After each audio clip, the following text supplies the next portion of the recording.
हरे कृष्णा। श्री गुरु गौरांग जयते। वेणु गीत। श्लोक नंबर 1। श्री शुक उवाच इतयतं शतस्वच्छलं पद्माकर सुगधिना न विशद्वायुना वातं संगोपालोक अर्थात श्री सुखदेव गोस्वामी ने श्रीमती राधिका के अनंत प्रिय शुक कहते हैं, हे राजन, अनंत मनोहर शरद ऋतु के कारण वृंदावन की शोभा फूल लग रही थी। नदियाँ, तालाब, सरोवर पानी से लबालब ओत-प्रोत बह रहे थे। मधुर सौरभ युक्त समीर सरोवर में खिले हुए कमल की भीमी भीमी सुगंध को वहन करता हुआ मंद मंद बह रहा था। ऐसे रमणीय वातावरण ग्वाल वालों और गाय के साथ नंद नंदन अच्युत श्री कृष्ण ने उस अतुल्य मनोहर वृंदावन में प्रवेश किया। मंगलाचरण। हरे कृष्ण। नमा ओम विष्णु।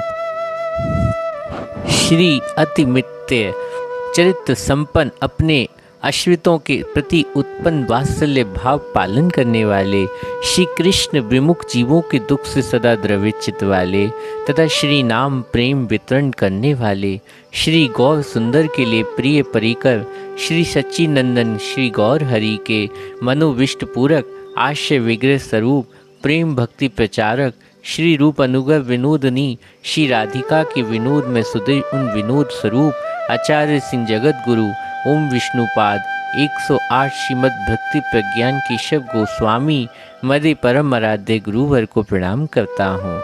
अर्थात सभी भक्त श्रेष्ठ विश्वनाथ महादेव की भांति भक्ति पद का प्रदर्शन कराने हेतु विश्वनाथ और भक्त मंडली में श्रेष्ठ स्थान प्राप्त करने के कारण चक्रवर्ती अर्थात दोनों अर्थों से इनका विश्वनाथ चक्रवर्ती नाम सार्थक है। श्री चैतन्य महाप्रभु के मनोविष्ट कृष्ण प्रेम और कृष्ण प्रेम प्राप्ति के उपाय का स्थापन करने वाले श्री चैतन्य महाप्रभु के प्रिय परिकर श्री रूप गोस्वामी कब मुझे अपने श्री चरण कमलों का आश्रय प्रदान करेंगे। वांछा कल्पतरु कृपा के समुद्र पतितों के पावन करने वाले वैष्णवों को पुनः प्रणाम करता हूँ। ब्रज विलासनी श्री कृष्ण वेदुर नाव रूपी अमृत वृष्टि के द्वारा जिन प्रियतम ब्रज गोपी की प्रेम विवश वचन माधुरी प्रकाशित कर हमें पान करने सुसौभाग्य प्रदान किया, वह गोपिकाएं ही एकमात्र हमारी गति आश्रय हैं। जो देव दुर्लभ श्री कृष्ण प्रेम को प्रदान करने वाला, जो परम करुणामय श्री कृष्ण चैतन्य नामधारी श्री गोपीजन वल्लभ श्री कृष्ण ही श्री राधा भाव कांति दीप्तिमान उन गौर कांतिमय श्री गौरांग महाप्रभु को नमस्कार है। परम हंस शिरोमणि श्री सुखदेव गोस्वामी ने पूरे अध्याय में श्री वृंदावन की शरतकालीन शोभा का मनोरम वर्णन किया। प्रस्तुत अध्याय में वे कृष्ण की शारदीय वन विहार का वर्णन कर रहे। साधारणता ग्रीष्म वर्षा शरद हेमंत शिशिर वसंत ये 6 ऋतु क्रमश आती और जाती हैं। ग्रीष्म काल सूर्य की प्रखर किरणों से समस्त प्राणी त्रस्त हो जाते।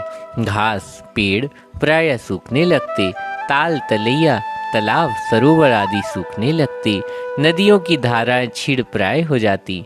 वर्षा काल प्रबल वर्षी सब प्रकार के जलाशय लबलब भर जाते हैं।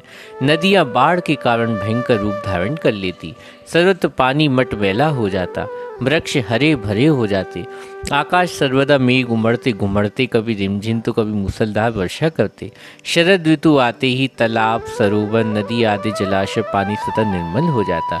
शरतकालीन चंद्रमा की किरणें मानो अमृत भरी रहने के कारण शरतकालीन सारे पुष्प विकसित हो जाते। मेघ मुख मन आगमन के नेत्र तारिका परिविष्ट पूर्ण चंद उदित होता। मन मानस के हृदय पलट कुछ ही नई उमंग उभरने लगती। इसलिए श्री कृष्ण ने वृंदावन शरतकाल ब्रज रमणियों के साथ रास मंडल में नित्य इत्यादि विहार किया। शशिर हेमंत के भी वृंदावन तत्कालीन शोभा होती, जिसका वर्णन सुखदेव जी अपने गोस्वामी स्थान पर वसंत ऋतु में पेड़ पौधे पशु पक्षी एवं मनुष्यों के भी नव जीवन का संचार होने लगता। उनमें नई नई उमंग देखने को लगती, पेड़ पौधे पल्लव संचार होने लगता। जो लोग आनंद से भरकर फाग आदि गान करते, उस समय ब्रज भूमि मानो दुल्हन की भांति सज जाती। परंतु वृंदावन धाम ऐसा प्राकृत अलौकिक अद्भुत धाम जहाँ ऋतु रानी मधुर मधु वसंत की कुछ अनोखी छटा सदैव छाई रहती। धरा पर मखमली हरित मास की गुप्त गलीचा बिछ जाता। संपूर्ण वातावरण अलौकिक आनंदमय उन्नादमय यौवन की मदाकता प्रमकता विभूत सम्राज्य तन मन मंत्र मुग्ध कर देता। वर्षा ऋतु की घमंडी घटाओं को गर्भ चूड़ करते हुए जब शरतकाल शुभागमन होता, तब हरित क्रांति में पुष्पित पल्लवित तरु पक्षी समुद्र कलवश वातावरण झूम उठता। नदी नदियाँ ताल तालाब प्रताप निर्मल जल ओतप्रोत रहते, जिनमें एक लहरी दूसरी लहरी के साथ कीड़ा करती प्रतीत होती, मानो वे एक दूसरे के प्रति अनुदान्वित हो रही अथवा चुंबित होना चाह रही। नीको जलाशय रंग बिरंगे कमल के पुष्प विकसित हो रहे, दूसरी ओर वृक्षों की डालियां चंपा चमेली बेला जूही जैसे सुगंधित सुप्रफुल्लित सुविकसित पुष्पों सम्मिलित हो रहे। भंवरे मंदमस्त तो इस पुष्करों के मंत्रकाम में आस्वादन करने लगते और अपने सुमधुर गुंजे वन में सरोवर नदी और पर्वतों गुंजमान करते थे। मधुर मंदिर शोभा भार वहन करता हुआ मंद पर्वत प्रवाह समक्ष वृक्षों की डालियों से टकरा कर लड़खड़ाने लगता है।